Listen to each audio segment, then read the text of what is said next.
Hello बच्चों, आज बेटा हम इलेक्ट्रोस्टैटिक्स में बहुत ही इंपॉर्टेंट टॉपिक डिस्कस करेंगे। कूलाम के नियम का सदिश निरूपण अर्थात vector form of coulombs law. तो आज का टॉपिक मोस्ट इंपॉर्टेंट है। आप वीडियो को लास्ट तक देखिएगा जिससे आपके सारे कॉन्सेप्ट क्लियर हो जाएं।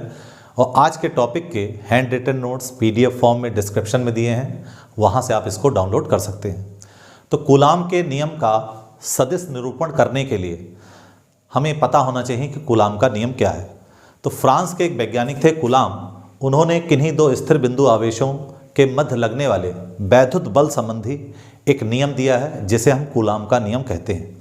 तो इस नियम के अनुसार किन्हीं दो स्थिर बिंदु आवेशों के मध्य लगने वाला आकर्षण अथवा प्रतिकर्षण बल दोनों आवेशों की मात्राओं के गुणनफल के अनुक्रमानुपाती तथा इन आवेशों के बीच की दूरी के वर्ग के व्युत्क्रमानुपाती होता है। अगर हम इन दोनों रिलेशन को आपस में मिला देते हैं तो हमें क्या प्राप्त होता है? F directly proportional to Q1 Q2 upon R square. अब हम ये अनुक्रमानुपाती का चिन्ह हटाते हैं बेटा, तो हमें कांस्टेंट मिलता है small k Q1 Q2 upon R square.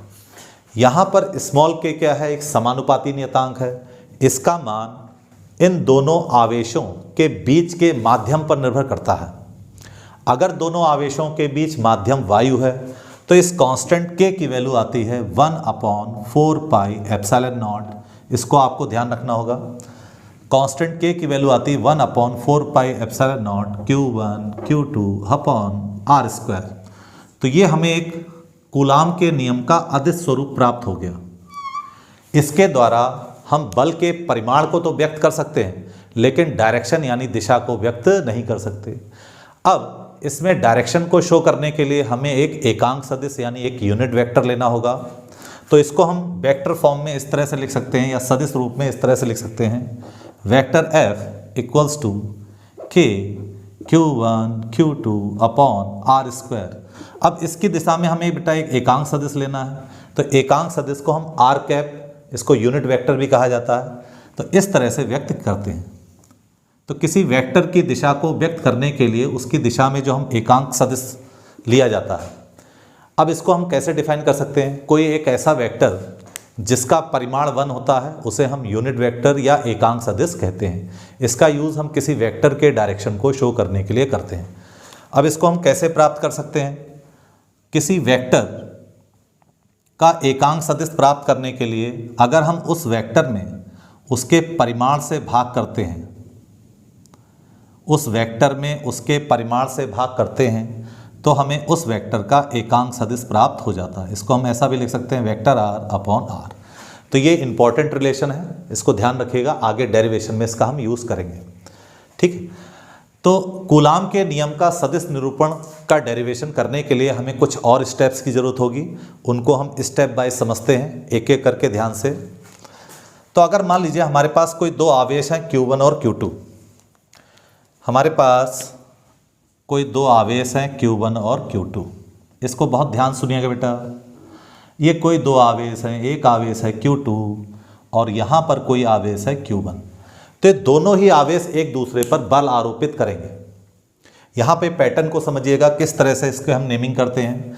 तो अगर हम Q2 के कारण Q1 पे लगने वाला बल निकालते हैं, Q2 के कारण Q1 पे लगने वाला बल, तो इसका हम नाम देंगे F12। F12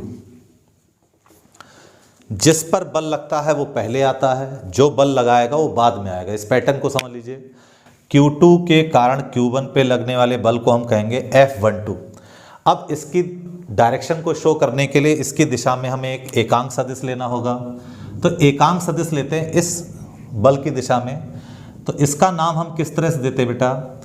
Q2 से Q1 की ओर संकेत करने वाला एकांक सदिश। तो ये हो जाएगा R21। R21। तो इसको अगर हम इक्वेशन को लिखें इसकी, तो इक्वेशन हमें क्या मिलेगी यहाँ से? F12 equals to K Q1 Q2 upon R square, और इसकी दिशा में हम एकांक सदिश ले लेंगे R21। तो इसको इस तरह से लिखा जा सकता है। एक बार दोबारा समझ लेते हैं कि Q2 के कारण Q1 पे लगने वाला बल अगर हम कहते हैं तो जिस पर बल लगता है वो पहले आता, 1 पहले आया। 2 बल लगा रहा है तो 2 क्या आएगा बाद में। इस बल की दिशा में हमने एकांक सदिश लिया, तो एकांक सदिश लेने का पैटर्न होता है कि Q2 से Q1 की ओर संकेत करने वाला हमें एकांक सदिश लेना है, तो इसको हमने लिख दिया R21, यानी 1 2 है तो उसके साथ क्या आ गया यहाँ पे एकांक सदिश 2 1। इसी तरह से अगर हम Q1 के कारण Q2 पे लगने वाला बल निकालें, Q1 के कारण Q2 पर लगने वाला बल निकालें, तो देख बेटा यहाँ से Q1 के कारण Q2 पे लगने वाला बल हमें निकालना है। तो Q1 के कारण Q2 पे लगने वाले बल को हम कैसे लिख सकते हैं? बल किस पे लग रहा है? 2 पर, तो 2 पहले आएगा। बल कौन लगा रहा? 1, 1 बाद में आएगा।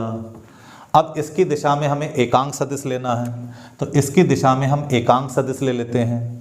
एकांक सदिश को R कैप लिखा हमने, 1 से 2 की ओर संकेत कर रहा है, तो इसे हम क्या लिख सकते हैं? R12।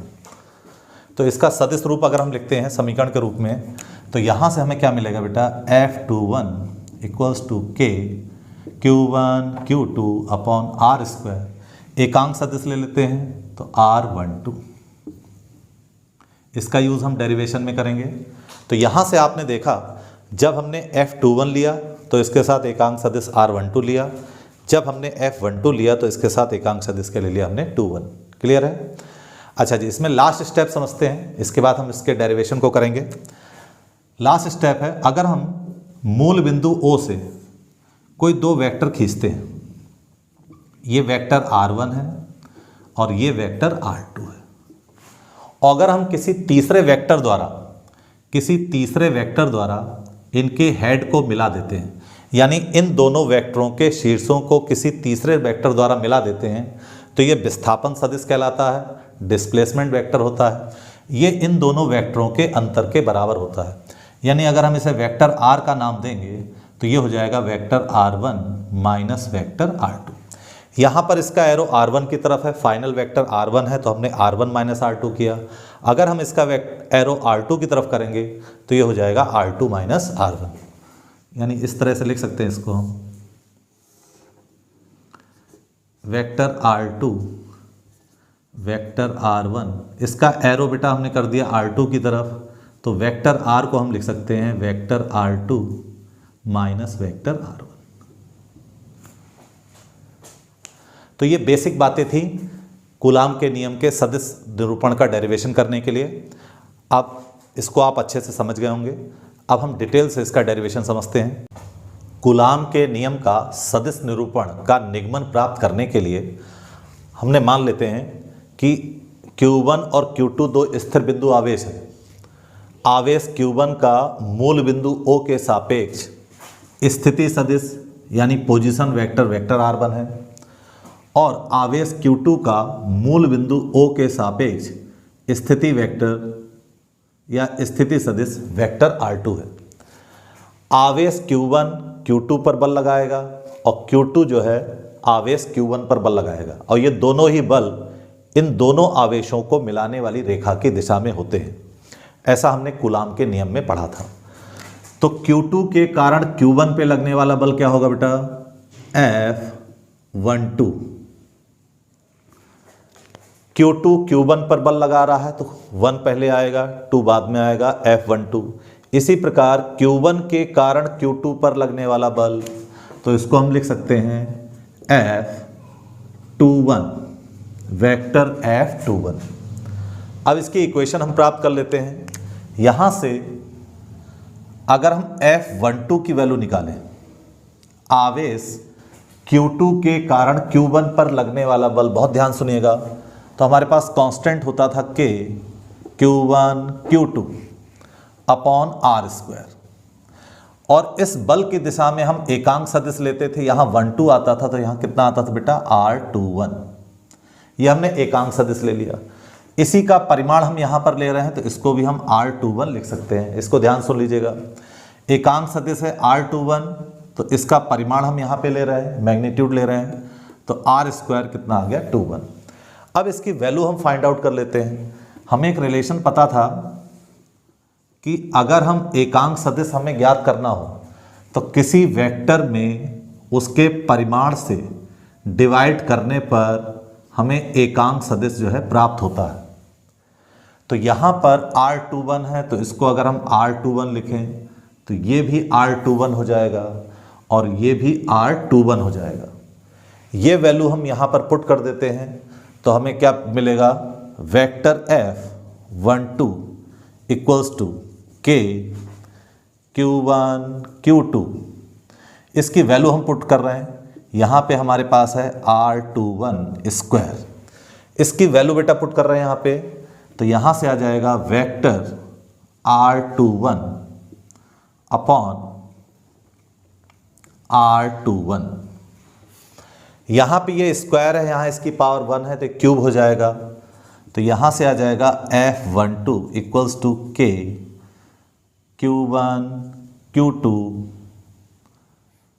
वेक्टर R21, इसको हम ब्रैकेट में लिख लेते हैं, अपॉन में आ जाएगा बेटा ये R21 होल क्यूब।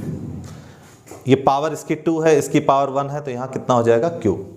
अब इसकी वैल्यू हम यहाँ पर पुट कर देते हैं। तो यहाँ से देखिए ये वेक्टर जो है वेक्टर R1 और R2 का डिस्प्लेसमेंट वेक्टर है, इसका एरो है R1 की तरफ, तो हमने पीछे डिस्कस किया था। तो वेक्टर R21 क्या आ जाएगा, R1 माइनस R2। ये डिस्प्लेसमेंट वेक्टर है, इनके डिफरेंस को व्यक्त करता है, यानी अंतर को व्यक्त करता है।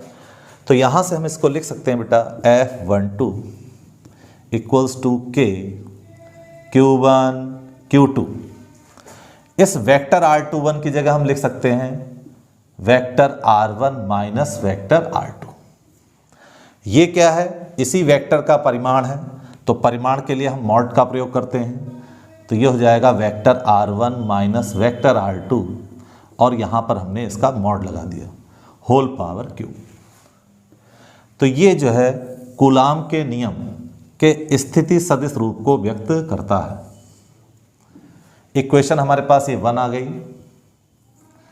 इसी प्रकार अगर हम आवेश Q1 के कारण Q2 पे लगने वाला बल निकालें, बिल्कुल सेम इसी तरह से, तो हम इसको ऐसा लिख सकते हैं बेटा F21 equals to K Q1 Q2। 1 की जगह 2 हो जाएगा, 2 की जगह 1 हो जाएगा, R2 minus R1 upon mod of R2 minus R1 whole cube. तो ये दोनों समीकरण जो हैं कूलाम के नियम के स्थिति सदिश रूप को व्यक्त करती हैं। Equation number 2। यहाँ पे कांस्टेंट K की वैल्यू है, ये आप जानते हैं कांस्टेंट K की वैल्यू अगर दोनों आवेश वायु में रखे हैं तो कांस्टेंट K की वैल्यू होती है 1/4 पाई एप्सिलॉन नॉट।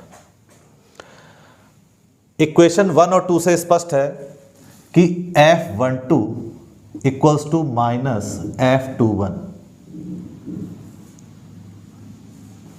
तो इस प्रकार हम कह सकते हैं कि कूलाम का नियम न्यूटन के तृतीय नियम का पालन करता है।